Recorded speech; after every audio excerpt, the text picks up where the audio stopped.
So, hello everyone, and welcome to the High Tide Foundation's Career Stories interview.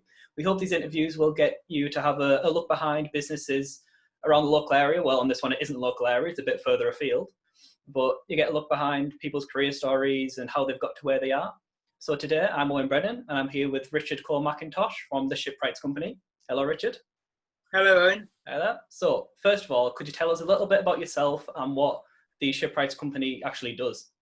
Yep, I am what's called the Clerk to the Worshipful Company of Shipwrights, and we call it the Shipwrights Company for the shorthand. The Shipwrights are a City of London livery company, and they were founded originally to maintain and patrol the standards of shipbuilding on the Thames. Okay. Since those days, and the fact that shipbuilding is no longer conducted on the Thames, they now are vested in the maritime industry across the whole piece. And we're a charity. That's the primary purpose nowadays. All right, yeah, so a lot going on.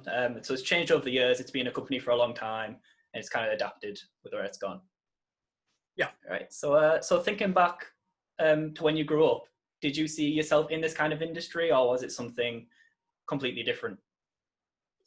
I was a soldier. That was what my primary career was, and I always knew that I wanted to be a soldier from a very, very early age. Yeah. And funnily enough, when my father was serving, he was a soldier as well. We were in London, and his unit was affiliated to a livery company. And my mother said to me many, many years ago, she said, "You should be a clerk to a livery company." I never really understood what she was talking about, but she was absolutely right. So no, I didn't know I wanted to do this. My mother thought I might be able to do it, but I knew I wanted to be a soldier, and I was in uniform for 31 years. Wow, all right. So it was kind of written in your fate a bit early on, but yeah. So could you tell us a bit more how you got to where you are now? So how did that journey proceed from being in the army to where you are now? Yes, I think, the livery companies need clerks, which is effectively the chief executive, but not of there's not a lot of people in the team, but they need people to act as the clerks who can organize things, who've got a bit of an understanding of ceremonial, because there is a little bit of that.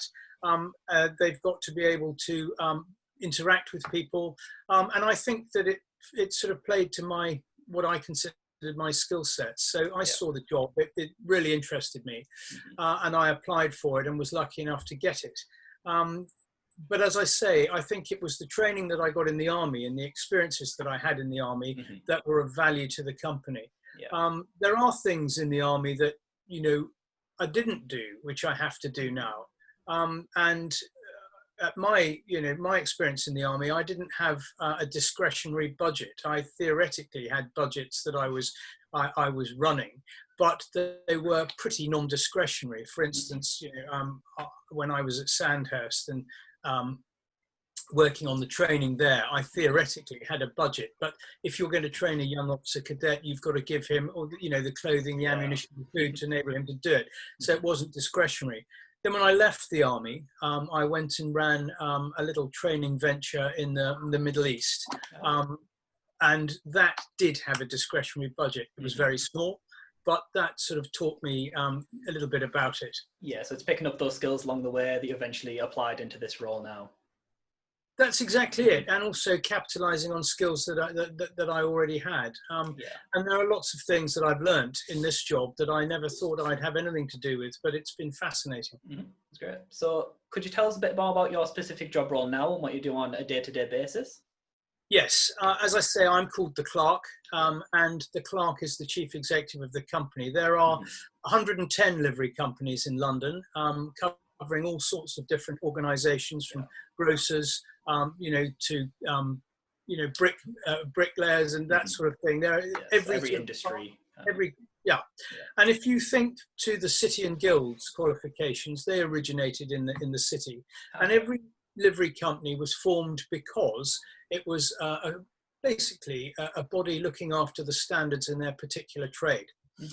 And so that is what the Shipwrights started as we said at the beginning.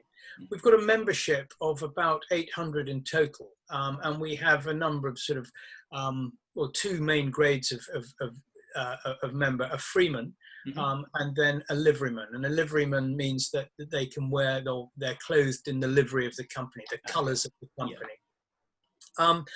And my job is basically to run the company for them. I get my direction from a group of people called the wardens, who are the hierarchy, and then the governing body is the court. And so when I do things, they have to be approved by, or the direction has to be approved by the wardens and the court. And we do a number of things. The main thing, as I said earlier on, is that we're a philanthropic organisation, and the shipwrights give a lot of time, talent and treasure to charity. That is the main thing. And they are extremely willing to do so. So we have a number of different areas where we contribute, and our initial interaction with High Tide was to fund offshore sail training bursaries for young people from High Tide, and that's where as you know, where we sort of started to interact with one another. We've got a number of other initiatives. We've got the Queen's Silver Medal competition, which was started by King George VI, and that's to identify the best shipyard apprentice who goes through the competition. Sadly, we can't run that this year because of coronavirus, but we give grants also to offshore sail training bursaries with the Tall Ships Youth Trust, Ocean Youth Trust Scotland, and the Jubilee Sailing Trust. We sponsor university students at 3 universities in the country: Strathclyde, Southampton and Newcastle. And we also give grants to young men and women who want to go into boat building. They are not enormous grants, but they're designed to help them purchase tools or pay for some of the school fees. So that's an overview of the charitable side. There is another side to the company, which is that it is a meeting place for people in the industry. And as a result of that, we have a number of events in London during the year. My team and I are responsible for planning and running those events for the livery. And then there is another thing, which, although it's a charitable activity, we run a small apprenticeship scheme, which is something we're incredibly proud of. And over the last 6 years, the company has assisted 100 apprentices at 87 different SMEs around the country. And what we do is we encourage an SME to take on an apprentice, a formal level 3-year apprenticeship or above.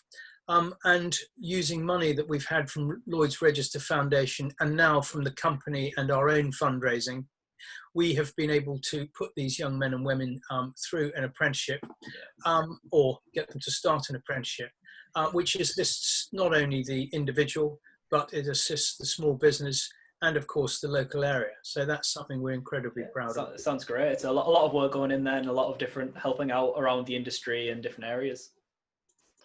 Yes, it is. It's fascinating and very varied. That's great for like the people that want to get into industry. I can imagine it helps a lot getting that kind of grant and that kind of support behind you. Well, it does. And I think the fact of the matter is that if we can do that to help people, then I think our members who contribute to it, they see that their money is going to somewhere that is really worthwhile. It's protecting and helping an industry that they have grown up in and put so much into. And it's helping the next generation. So it's win-win all the way, really.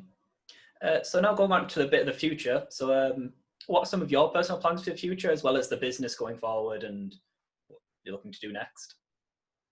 Well, I am hoping to stay in this job for the foreseeable future. I'm not a young man anymore, and I'm a good few years older than Michael. But so I'm 57 at the moment. This is something that I thoroughly enjoy doing. I'm in my 6th year in the job now, and I don't really want to stop, not yet anyway. But one's always got to keep an eye out on the job market and see what's out there. So what will I do? I think what I'd like to do when I eventually decide that, traveling into London and doing this is not for me, is to move into something more, again, in the charitable sector and put more back in. I mean, I've been lucky in life, and it'd be nice to put something back. That's great. All right. So one final question now. So if you had one bit of career advice for your younger self to go into this kind of industry, what would it be? Never give up, I think.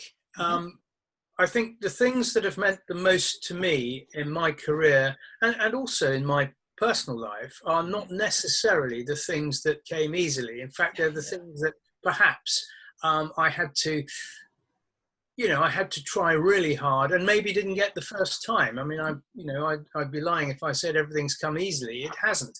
But I think, if you've got a desire, a strong desire, if you really believe in yourself and you think it's the right thing to do, don't give up. Just keep going. Listen to the criticism should you not make it the first time.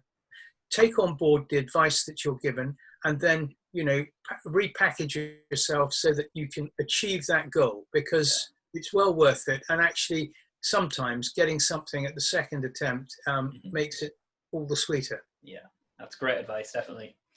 So it's been really interesting speaking to you. I think everyone else will find it really interesting to hear about this amazing company and what you do for the industry as well. So yeah, this interview will be uploaded to our website as well as onto Vimeo and LinkedIn and Facebook and everywhere else for everyone to take a look at, as well as all the other videos with Michael Shakespeare, Nikki Sayer, everyone else we've talked to in this industry. But for now, Richard, thank you very much for sharing your time with us and sharing your journey with us as well. Thank you very much. It's been an absolute pleasure talking to you. You too. Thank you. Good luck with everything in the future.